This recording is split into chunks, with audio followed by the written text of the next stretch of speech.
বাংলাদেশে এই ধরনের মূর্খতা এবং এই জাহেলিয়াত সবচেয়ে বেশি এনেছে আওয়ামী লীগ।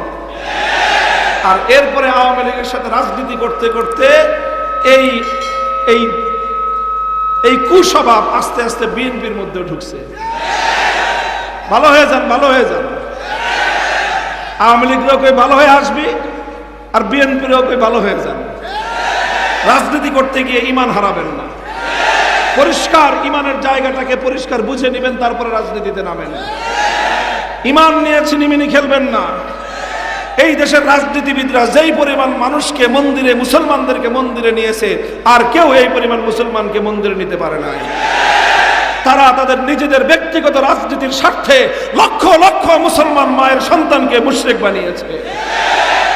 হিসাব দিতে হবে আল্লাহর কাছে। পূর্বের যুগে মানুষ লাত, মানাত, উজ্জা, হুবাল এই সকল দেব দেবতার পূজা করত।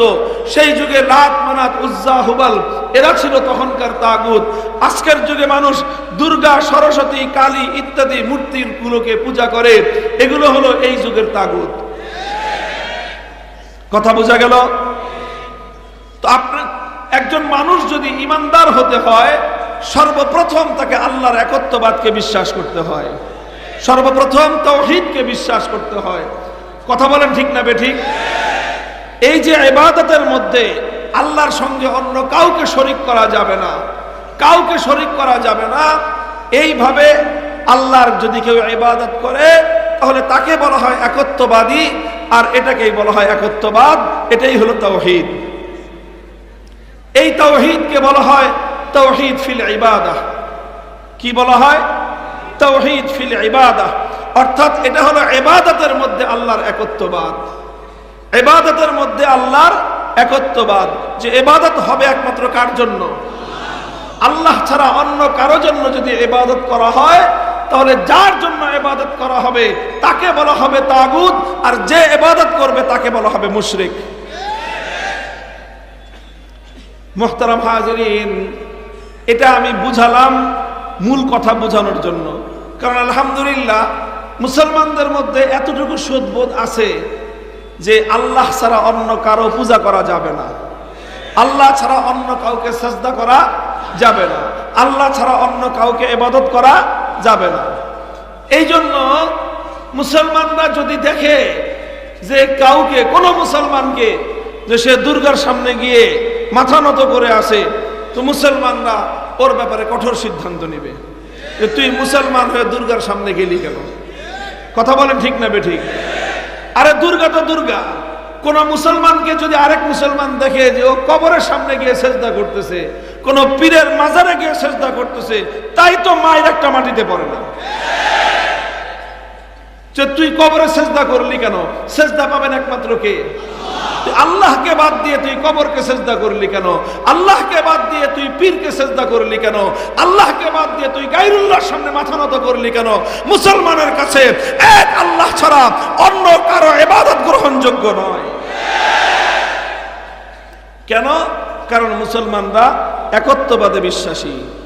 মুসলমানরা তাওহীদ ফিল ইবাদাহ, ইবাদতের মধ্যে আল্লাহর একত্ববাদকে বিশ্বাস করে। মুহতারাম হাজিরিন, ইবাদতের মধ্যে যেরকম আল্লাহর একত্ববাদকে বিশ্বাস করতে হয়, ঠিক তদ্রূপ আল্লাহ পাক রব্বুল আলামিনের আরেকটা গুরুত্বপূর্ণ একত্ববাদ রয়েছে। সেই একত্ববাদকে বলা হয় তাওহীদ ফিল হাকিমিয়াহ। সেটাকে বলা হয় তাওহীদ ফিল হাকিমিয়াহ। ইবাদতের মধ্যে আল্লাহর একত্ববাদকে না মানলে একজন মানুষ যেমন ঈমানদার হতে পারে না, ঠিক তদ্রূপ তাওহীদ ফিল হাকিমিয়ার মধ্যে আল্লাহর একত্ববাদকে না মানলেও একজন মানুষ ঈমানদার হতে পারে না। তাওহীদ ফিল হাকিমিয়ার অর্থ কি? তাওহীদ ফিল হাকিমিয়ার অর্থ হলো এই মহাবিশ্বের মধ্যে নিরঙ্কুশ ভাবে, চূড়ান্ত ভাবে আইন এবং বিধান দেওয়ার অধিকার একমাত্র কার? চিৎকার করে প্রত্যেকটা মানুষ বলবেন। এই জাহিলি সমাজের সঙ্গে এখানেই তোমার বাঁধবে লড়াই, এখানেই তোমার বাঁধবে লড়াই। তুমি নামাজ পড়তে গেলে তোমার সঙ্গে বর্তমান তাগুতি ব্যবস্থার লড়াই হবে না, কিন্তু যখনই তুমি আল্লাহ পাকের আইন তৈরি করবার একত্ববাদকে তুমি বিশ্বাস করতে যাবে, তখনই তোমার সঙ্গে বাঁধবে লড়াই। এই জন্য এই জায়গায় ঈমান মজবুত করতে হবে। এই মহাবিশ্বের মধ্যে বুঝে বুঝে প্রশ্নগুলোর জবাব দিবেন আমার। এই আসমান এবং জমিনের মধ্যে, মহাবিশ্বের মধ্যে আইন তৈরি করবার, বিধান তৈরি করবার চূড়ান্ত ক্ষমতা কার? এটাকেই বলা হয় তাওহীদ ফিল হাকিমিয়া, যে আইন চূড়ান্ত ভাবে করবেন কে? প্রশ্ন করতে পারেন, হুজুর তাহলে মানুষ কি কোনো আইন করতে পারবে না? এই প্রশ্নের জবাব হলো যে হ্যাঁ, মানুষ আইন করতে পারবে, তবে আছে একটা কি আছে? একটা তবে আছে।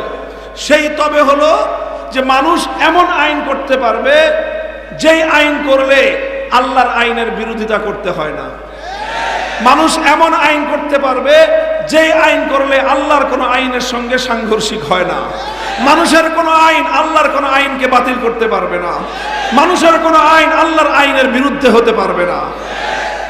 কোন মানুষ যদি আল্লাহর আইনের বিরুদ্ধে গিয়ে কোনো আইন করে, তাহলে সেই মানুষটাকেই বলা হয় তাগুত। আল্লাহর আইনের বিরুদ্ধে কোন রাজা বাদশা যদি আইন করে, সেই রাজা বাদশাকে বলা হয় তাগুত। আল্লাহর আইনের বিরুদ্ধে যদি কোন রাষ্ট্রপতি আইন জারি করে, সেই রাষ্ট্রপতিকে বলা হবে তাগুত। আল্লাহর আইনের বিরুদ্ধে যদি কোন প্রধানমন্ত্রী আইন জারি করে, সেই প্রধানমন্ত্রীকে বলা হবে তাগুত। আল্লাহর আইনের বিরুদ্ধে কোন মন্ত্রী পরিষদ যদি কোন আইন অনুমোদন দেয়, সেই মন্ত্রী পরিষদকে বলা হবে তাগুত। আল্লাহর আইনের বিরুদ্ধে কোন আদালত, কোন বিচারক, কোন বিচারপতি যদি আইন জারি করে, সেই আদালত এবং বিচারপতিকে বলা হবে তাগুত। আল্লাহর আইনের বিরুদ্ধে কোন আইন পরিষদ, কোন সংসদ যদি কোন আইন তৈরি করে, সেই গোটা সংসদকে বলা হবে তাগুত। মুহতারাম হাজিরিন, যে এই হলো তাগুত। বুঝলেন? বুঝা গেল বিষয়টা? যে কেউ, যে কোনো ব্যক্তি, যে কোনো ফোরাম, যে কোনো কমিটি, যে কোনো পরিষদ আল্লাহর আইনের বিরুদ্ধে আইন করবে, তাদেরকে বলা হবে তাগুত। আর তাদের আইন যারা মেনে নিবে, তাদেরকে বলা হবে মুশরিক। পরিষ্কার কথা। আল্লাহর ইবাদত করতে হবে। আল্লাহকে বাদ দিয়ে যদি দুর্গার ইবাদত করা হয়, দুর্গাকে বলা হয় তাগুত। যারা দুর্গাকে ইবাদত করবে, তাদেরকে বলা হবে মুশরিক। ঠিক তেমনি ভাবে চূড়ান্ত ভাবে আইন তৈরি করবার ক্ষমতা একমাত্র কার? সুতরাং আইন মানতে হবে আল্লাহর। আল্লাহর আইনের বিরুদ্ধে কোন মানুষ যদি কোন আইন তৈরি করে, যেই মানুষগুলো আল্লাহর আইনের বিরুদ্ধে আইন তৈরি করবে, তারা সবাই হবে তাগুত, এবং তাদের আইনকে যারা মেনে নিবে, তারা প্রত্যেকে হবে মুশরিক। মুহতারাম হাজিরিন, একটা মানুষ যদি মনে করেন 24 ঘন্টার মধ্যে 23 ঘন্টা 55 মিনিট সে শুধু আল্লাহর ইবাদত করে, 5 ওয়াক্ত নামাজ তো পড়েই, যত নফল আছে সব পড়ে, তাহাজ্জুদ ছাড়ে না, আওয়াবিন, ইশরাক, চাষ যা আছে সব পড়ে, সব পড়ার পরে প্রতিদিন শুধুমাত্র 5 মিনিটের জন্য দুর্গার পূজা করে। এবার বলেন, এই লোকটা ইমানদার না বেঈমান? তো এই ফতোয়া নেওয়ার জন্য তো মুফতি কামরুজ্জামান সাহেবের দরকার নাই। এই ফতোয়া বাংলাদেশের প্রত্যেকটা মুসলমান দিবে। দরকার আছে হুজুরদের ফতোয়ার? কারণ তুমি যদি দুর্গার 5 মিনিটের জন্য পূজা করো, 5 মিনিটের জন্য করলো না, 1 মিনিটের জন্য করলো, ইমানদার থাকবে? কারণ আল্লাহর উপর ঈমান আর তাগুতের উপর বিশ্বাস একত্রে হতে পারে না।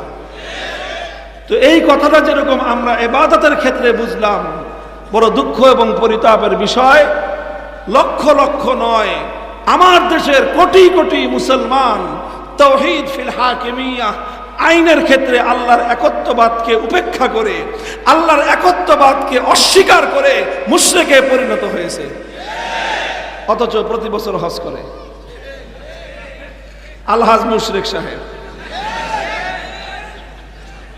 অসংখ্য অগণিত হাজি ঈমান নাই, শিরকে ভরা। বলবেন হুজুর এটা কেমনে সম্ভব? আলহাজ আবু জাহাল যেরকম, আবু জাহাল তো জীবনে আপনার চেয়ে আমার চেয়ে হজ কম করছে না বেশি? যে বছর মরছে বদরের ময়দানে, ওই বছর তো রমজান মাস এর আগের জিল হজে হজ করছে। এরপরে ইমানদার না বেঈমান? কারণ শুধু হজ করলে ইমানদার হওয়া যায় না, তাহাজ্জুদের সময় জায়নামাজ খুঁজলে ইমানদার হওয়া যায় না।